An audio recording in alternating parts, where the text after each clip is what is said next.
Hola a todos, mi nombre es David Rodríguez y les doy la bienvenida a nuestro podcast. El día de hoy tenemos un tema súper interesante para ustedes que sabemos que les va a encantar. Les presento a David Maya, artista plástico que nos está acompañando el día de hoy. David, preséntese por favor. Un gusto con todos, mi nombre es David Maya, soy artista plástico de aquí de la ciudad de Ambato y bastante interesado con la música ecuatoriana. Ajá, el día de hoy les vamos a hablar de Sonido Perdido. Sonido Perdido es como una biblioteca musical que nos abre paso a hurgar en la memoria musical del Ecuador. Este recorrido empieza con la historia de Daniel. Daniel es el nieto de Carlos Rota, que fue el dueño de la discográfica Caife, que fue una discográfica quiteña. Esta discográfica destacó por su sentido indigenista y porque grababa la música con tajante limpieza. Era súper claro escuchar los discos de Caife y eso era algo que destacaba porque en la época era común escuchar discos con los pitos de los carros, con la señora de las papas gritando afuera. Entonces Caife fue como que este sentido de profesionalismo que se le aplicó a la música. David, te quiero preguntar cómo te enteraste de Sonido Perdido, porque para mí fue medio juego del azar que haya llegado a mi vida ese podcast. Cuéntame tú cómo llegó. Para mí fue justo en el 2022, fue bastante interesante porque he seguido de cerca mucho la música ecuatoriana, ¿no? Diferentes espacios donde se han presentado. Por ejemplo, escuché un set que tiene justamente Daniel, que su nombre artístico es Kixosis, en Chica Chica, que es una productora, si no estoy mal, argentina. Entonces pude escuchar, este set, pude escuchar otros espacios, ¿no? Y por una recomendación prácticamente de Spotify, fue como dije justamente con este podcast de Sonido Perdido de Caife. Es una joyita que está ahí en Spotify que les recomiendo escuchar. En este podcast se habla de muchos artistas. Uno de ellos es Raúl Emiliani. Por favor, sería chévere que nos cuentes la historia de Raúl. Sí, puntualmente sobre Raúl Emiliani no conozco mucho como tal, más fue justamente lo que está en Caife. Me parece muy interesante también su función que desempeñó dentro de la disquera, porque era prácticamente la mano derecha de Carlos, si es que no me equivoco, ¿no? Y fue interesante su estudio europeo y después cómo entabla justamente la música con sonidos más indígenas justamente de aquí, ¿no? Y dentro de eso me parece muy importante también hablar sobre Benítez y Valencia, que empezaron a tocar justamente en los años 40. Algo que me llamó mucho la atención es que toda esta época entiendo mucho de lo que habla justamente Daniel, ya que mis abuelos son de la misma época, de los años 30, entonces también es como ha estado muy presente esa música en mi casa, ha estado muy presente estos nombres de los artistas, ¿no? Entonces, dentro de eso también está un dato muy curioso que justamente hablan ahí, que sucedió con Benítez y Valencia mientras se presentaban en Radio Quito, que narraron en 1949 la Guerra de los Mundos y dijeron que en la Tacunga habían llegado extraterrestres y que se iba a acabar el mundo. Y Quito se volvió loco, todo el mundo confesándose en las iglesias, quemaron al final la radio, murió ahí un pianista que fue Raúl Montesín, falleció ahí. Leonardo Páez se autoexilió también y Benítez y Valencia se dieron cuenta de que es importante justamente tener un legado, ¿no? Entonces ahí fue donde empieza esta producción de sus discos y también dentro de eso está Caife, que graba sus discos en los 60 cuando ya tienen 20 años de trayectoria, ya que antes tienen diferentes discos Benítez y Valencia y otros artistas que también me parece importante mencionar, con Fediscos, que justamente tiene varios artistas como... que tiene un disco de Fediscos, ¿no? Ajá, este es de Fediscos, justamente, que es un disco bastante interesante de música quechua de Margarita Alvear, que lastimosamente, por ejemplo, este disco no está en YouTube, así, no se lo encuentro, pero es un trabajo muy muy interesante. Y me contabas, ¿dónde compraste estos discos? Este lo compré en la Plaza Arenas, en Quito, en el centro histórico. Chéverazo. También sobre Raúl Emiliani, a mí me pareció súper chévere eso que tú decías, que es como que una colisión de culturas, ¿no? A mí me pareció súper como que... Yo lo llamaba un designio divino porque Raúl Emiliani, tú le escuchas y es un violinista súper prodigioso. Y escucharle tocando cholaco en cana es como que medio, no sé, como que algo nuevo. en el podcast decían que Raúl Emiliani era tan prodigioso que él vivía en Italia. Entonces, Benito Mussolini le llevó a Raúl Emiliani a que toque para Hitler, ajá. Entonces, siendo un artista tan prodigioso, él vivía allá en esa época de convulsión social, ¿no? En la guerra. Entonces, él estaba tan traumado con la guerra y tenía sueños recurrentes. Entonces, él se fue a un psicólogo, me parece, ¿no? Ujú. Se fue al psicólogo y el psicólogo le recomendó salir de ahí. O sea, dijo, ándate de Italia, esto no es para ti. Entonces, vino a parar en Ecuador. Imagínate, de tantos países del mundo, vino a parar en Ecuador Claro, a tocar se quedó la aquí. quincana. Ajá. Entonces, me pareció súper chévere eso. También en el podcast nos hablan de Viluca. Por favor, cuéntanos qué es lo que conoces de Viluca y su banda Los Caníbales. De pronto un contexto también de... Por ejemplo, de Viluca fue totalmente igual gracias a este podcast, así no lo había escuchado antes, la verdad, y no he visto discos de Viluca como tal, ¿no?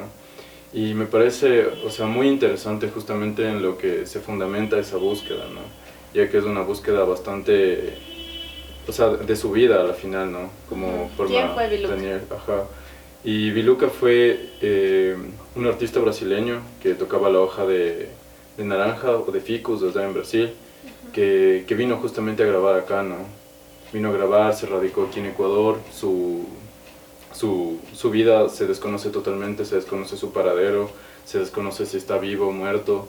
A mí algo que me parece muy interesante con esto de Viluca es también su vestimenta, ¿no? Ya que tenía una vestimenta autóctona, por así llamarlo, ¿no? Del malandro de Lombanda, si no me equivoco, y es una religión, o sea, un sincretismo de la religión vudú con la religiosidad brasileña, que es algo que también se dio en otras partes de América, de Sudamérica sobre todo, y el Caribe. Y es muy interesante este personaje. Algo que también rescato mucho de eso y de esta búsqueda es este viaje a San Miguel de Chalhuayacu para justamente buscar la música bomba, la música de la banda Mocha aquí en Ecuador, que también tiene un trasfondo muy interesante justamente desde ese lado, ¿no? Con la música africana, cómo se dieron los instrumentos y eso, o sea, por ejemplo, Traversari justamente hace un análisis musical desde los instrumentos aquí presentes, desde los instrumentos presentes en Brasil y en África, que al final vienen siendo los mismos.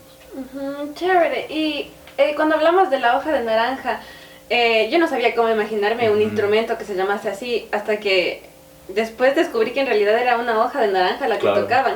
Entonces te quería preguntar, ¿de pronto sigue vigente la tradición de tocar la hoja de naranja aquí en Ecuador? Claro, sigue bastante vigente justamente en esta parte del Chalhuayacu, también en la parte del Chota, o sea, sobre todo la música negra compone mucho de la hoja de naranja, también está presente, o sea, se lo puede encontrar en espacios como en Quito, si es que no son estos justamente del norte. Y de pronto, ¿nos podrías explicar cómo es que se toca la hoja de naranja?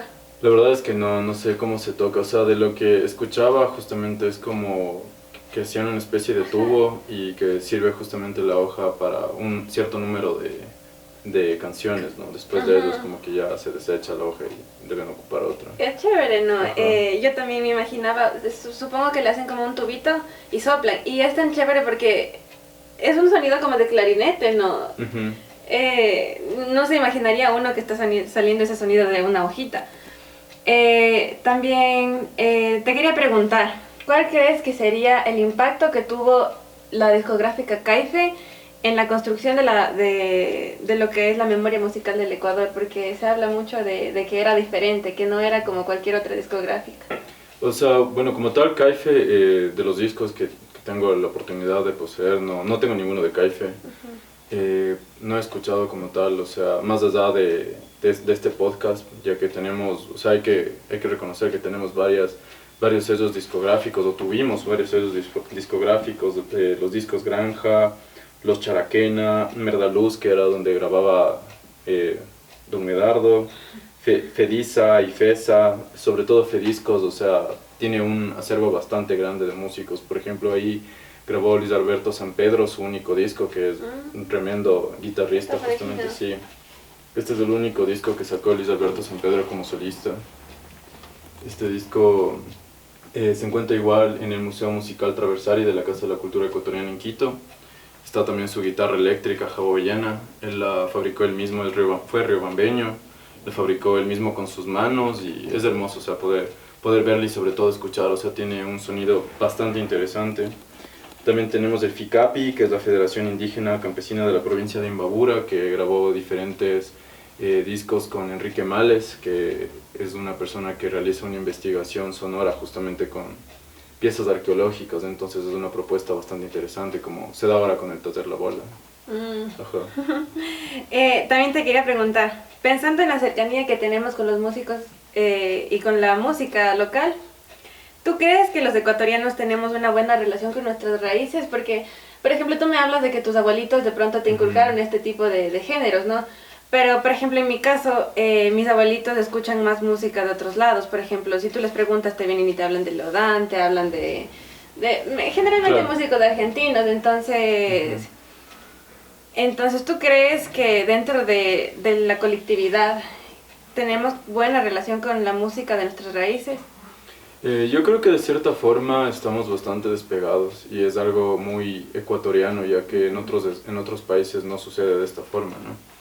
Y tomando las palabras de Polibio Mayorga, que es un tremendo músico, un genio de la música y es justamente ambateño, ¿no? O sea, él habla sobre que de cierta forma nos han colonizado y sí es así, o sea, se ha dado una colonización, pero también está dentro de nosotros el poder escuchar estos otros ritmos, entender estas otras sonoridades que nos conforman, ¿no? Porque es muy interesante el conocer desde dónde vienen, porque no es como toquemos porque está bonito, ¿no? O sea, tiene un trasfondo que puede venir desde el Incario, puede venir desde antes del Incario, entonces es como una sabiduría, creo yo, que se trasciende sobre todo por los años y con la música. Claro, te entiendo totalmente.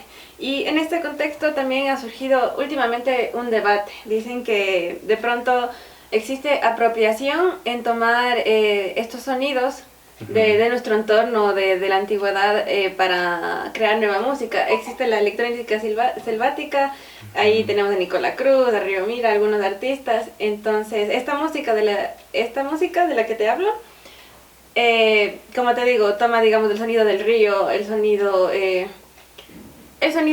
la música amazónica también mucho, y como que lo extrapola al contexto actual. Entonces, ¿tú crees que hay apropiación dentro de esto o simplemente es natural que se modernice de cierta forma esto? Yo creo que está bien su utilización porque justamente es de lo que estábamos hablando antes, ¿no? O sea, llega a una difusión porque tú escuchas algo y es como, ¿de dónde es ese sonido? ¿De dónde es este fragmento de esta canción? Por ejemplo, es algo que sucede con Lola Boom, por ejemplo, ¿no? Que toma justamente cosas de Polibio Mayorga o cosas así. Entonces es como, es interesante, ¿no? O sea, que se revitalice justamente. Claro. Por último, quería preguntarte, porque Newton decía que nosotros, si he visto más, es poniéndome sobre los hombros de gigantes. Entonces, yo creo que, como tú dices, es importante reconocer que los nuevos artistas están escribiendo su música sobre el libro en el que escribió el dúo Benítez Valencia, las hermanas Mendoza Suasti. Entonces, quería que de pronto nos des una pauta sobre dónde buscar, qué artistas de la escena local actual rescatan esa cultura, como que no son tan extranjeros para nosotros.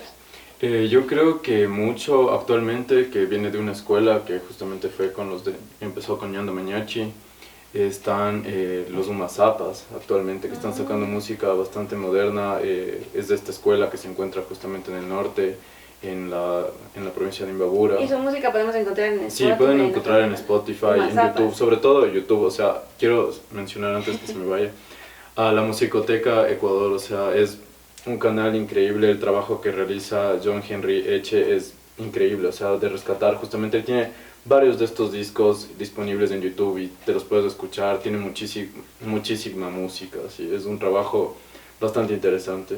Claro, David, ha sido un gustazo hablar contigo, de pronto espero que les haya gustado y hayan aprendido tanto como aprendí yo. Nos vemos en un próximo segmento y hasta luego.